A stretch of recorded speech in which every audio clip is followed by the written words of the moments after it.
ഒരു പഴഞ്ചൊല്ലുണ്ട്. ഈ തിരുവോണത്തിനെ കുറിച്ച് പറയും, തിരുവോണം തിരുതകൃതി. സദ്യവട്ടങ്ങളൊക്കെ ആയിട്ട് ഇപ്പോൾ നിങ്ങൾക്ക് ഇവിടെ തരുന്നതൊക്കെ സദ്യവട്ടങ്ങൾക്കുള്ള. തിരുവോണം തിരുതകൃതി. വടക്കൻ കേരളത്തിൽ തിരുവോണത്തിൻ്റെ അടുത്ത ദിവസം, രണ്ടാം ദിവസം വീടുകളൊക്കെ മത്സ്യമാംസായുധം ഉപയോഗിക്കും. അതിനെക്കുറിച്ച് അത് രണ്ടോണം ഞണ്ടും ഞമുങ്ങി, മൂന്നോണം മുക്കിയും മൂളിയും, കാരണം കലവറയൊക്കെ തീരാനായി, നാലോണം നക്കിയും തുടച്ചു. അപ്പോൾ മുഖ്യമന്ത്രി ഇപ്പോഴത്തെ സർക്കാരിൻ്റെ അവസ്ഥ എന്താണെന്ന് ചോദിച്ചാൽ, മൂന്നോണത്തിൻ്റെ അവസ്ഥയാണ് ഇപ്പോൾ. മുക്കി മൂടിയിട്ടുമായി.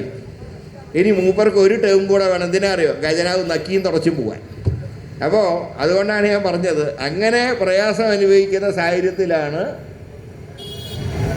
ഇവിടെ ലീഡർ സെൻറ്ററും ബ്ലോക്ക് കമ്മിറ്റിയും അണ്ണാറക്കണ്ണനും തന്നാല എന്ന പോലെ ഒരു ചെറിയ സഹായം ചെയ്യാൻ തീരുമാനിച്ചതും അതനുസരിച്ചിട്ടുള്ള കിറ്റ് വിതരണവുമാണ് ഇവിടെ നടക്കുന്നത്.